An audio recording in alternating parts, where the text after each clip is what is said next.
કરીએ તો ખેડૂતો બાદ હવે સુરેન્દ્રનગર જિલ્લાના અગરિયાઓ અને માલધારીઓએ સરકાર પાસે વિશેષ સહાય પેકેજની માંગ કરી છે। માવઠાના કારણે ખેતરોમાં ઘાસચારાના પાકને મોટું નુકસાન થતા પશુઓના નિરણની અછત સર્જાઈ છે, જેનાથી પશુપાલકોની હાલત પણ હવે દયનીય બની છે। ખોળના ભાવમાં પણ વધારો થયો છે। બીજી તરફ કમોસમી વરસાદના કારણે અગરિયાઓના મીઠાના પાટા ઉપર પાણી ફરી વળ્યું છે, જેનાથી તેમને મોટું આર્થિક નુકસાન થયું છે। અગરિયાઓ અને માલધારીઓને થયેલા નુકસાનને ધ્યાનમાં રાખીને સરકારે તેમના માટે પણ સહાય પેકેજ જાહેર કરવાની માંગ કરી છે।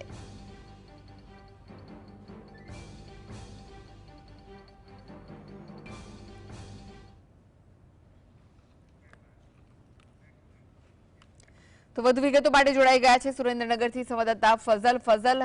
ખેડૂતો બાદ હવે પશુપાલકો અને અગરિયાઓ પણ સહાયની માંગ કરી રહ્યા છે। સરકાર પાસે શું વિગતો મળી રહી છે? ખાસ કરીને જે ઓક્ટોબર મહિનો હતો તેના પાછલા સપ્તાહમાં જે માવઠું વરસવા પામ્યું છે, સતત 6 દિવસ સુધી સુરેન્દ્રનગર જિલ્લામાં વરસાદ આવ્યો, ખેડૂતોને પણ નુકસાન છે, પરંતુ બીજી તરફ જે માલધારીઓ છે, આ જે ખારા ગોઢા રણમાં મીઠું પકવતા અગરિયાઓ છે, તેમને પણ વ્યાપક નુકસાન પહોંચ્યું છે। હાલની પરિસ્થિતિમાં સતત 6 દિવસ વરસાદના કારણે ખેડૂતોના ખેતરોમાં ઉભેલો ઘાસચારો છે તેનો દાટ વળી ગયો છે અને સર્વનાશ નીકળી ગયો છે। એટલે જે લીલો ચારો છે તેના ભાવ 150 રૂપિયા પ્રતિ મણ પહોંચી ચૂક્યા છે। સૂકું ઘાસચારો હોય તો તેના ભાવ પણ 280 નજીક પ્રતિ મણના પહોંચી ચૂક્યા છે। બીજી તરફ જે વેપારીઓ છે તેમના દ્વારા ખોળના ભાવમાં પણ જે એક કટ્ટુ હોય છે તેના દીઠ 200 રૂપિયાનો વધારો કરવામાં આવ્યો છે, જેને લઈને ખેડૂતોના નુકસાન બાદ હવે માલધારીઓને પણ વ્યાપક જે રકમની ચૂકવણી છે તે કરવામાં આવી રહી છે। અહીં માલધારીઓ છે તેમની સાથે વાત કરશું। ખાસ કરી હવે તમારા દ્વારા પણ સહાય રૂપી પેકેજની સરકાર પાસે લલકાર લગાડવામાં આવી છે, શું માંગ છે તમારી? મારું નામ સતીશ ગંગારા, વઢવાણ, સુરેન્દ્રનગર। આજે ગુજરાતભરમાં જે પાછલો માવઠા ટાઈપનો કમોસમી વરસાદ વરસી રહ્યો તેના કારણે જે ખેડૂતોને પણ નુકસાન થયું છે અને પશુપાલકોને પણ નુકસાન એટલું જ થઈ રહ્યું છે। કેમ કે તમે જો અત્યારે એટલા સતત 6 દિવસ વરસાદ વરસી રહ્યો હોય અને લીલું ઘાસ જ્યારે અત્યારે ઉગી હોય એ બળી ગયું, તેના કારણે પણ પશુપાલકોને બહુ હાલાકી ભોગવવી પડી રહી છે। ત્યારે લીલા ઘાસના પણ ભાવ વધી રહ્યા છે અને ખાણદાનના પણ ભાવ વધી ગયા છે।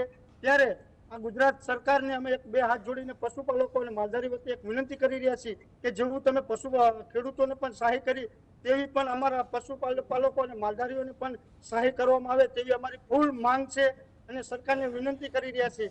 જો સરકાર પશુપાલકો અને માલધારીઓનું ધ્યાન રાખે તો જે ચાલુ સત્તા છે એ કોનું ધ્યાન રાખશે?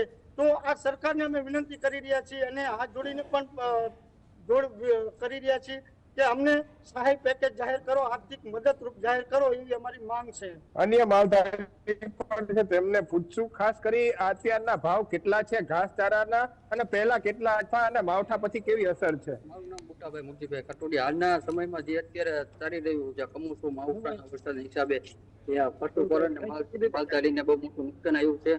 એના કારણે જે અત્યારે હાલમાં 1800 રૂપિયા ખોળનો ભાવ હતો એમાં પણ આજે પણ 200 રૂપિયાનો ભાવ વધી ગયો છે। તેનો 2000 રૂપિયા ખોળનો ભાવ થઈ ગયો આજના ઓલામાં અને લીલા ઘાસચારાનો ભાવ પણ 150 રૂપિયા થઈ ગયો છે। તો સરકાર ખેડૂતોને 10,000 કરોડનું જે પેકેજ જાહેર કર્યું તો અમારી એટલી વિનંતી છે કે અમારા પશુપાલનને પણ રાહતનું પેકેજ જાહેર કરો। અન્ય માલધારી પણ છે, તમારે કેટલા માલ ઢોર છે અને હાલ એનો જીવન નિર્વાહ ખર્ચ કેટલો મોંઘો પડે છે? અમારી પાસે આશરે 50 જેવા માલ ઢોર છે। વરસાદના કારણે બહુ મોટું નુકસાન થયું છે અને ખડ બધું વરસાદમાં કાળું પડી ગયું છે, ખાવા લાયક રહ્યું નથી। અમારી સરકાર પાસે એવી માંગ છે કે અમને સહાય આપો। અત્યારે શું પરિસ્થિતિ છે? અત્યારે પરિસ્થિતિ ફૂલ ગંભીર છે, કેમ કે વાડે ઘાસચારાના ડબલ સીધા 150 રૂપિયા ભાવ થઈ ગયા છે, ખોરનો ભાવ વધી ગયો છે, એટલે અમારે બહુ તકલીફ પડે। એટલે અમારી સરકાર પાસે એવી માંગ છે કે અમને થોડીક મદદ કરો।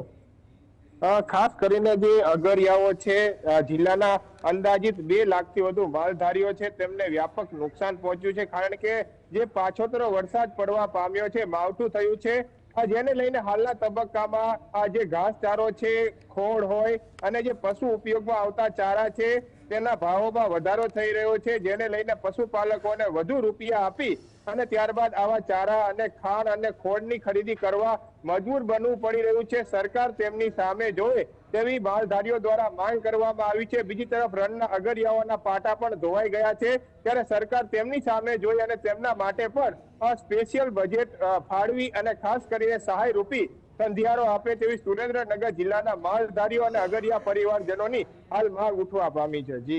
જી આભાર ફઝલ સમગ્ર માહિતી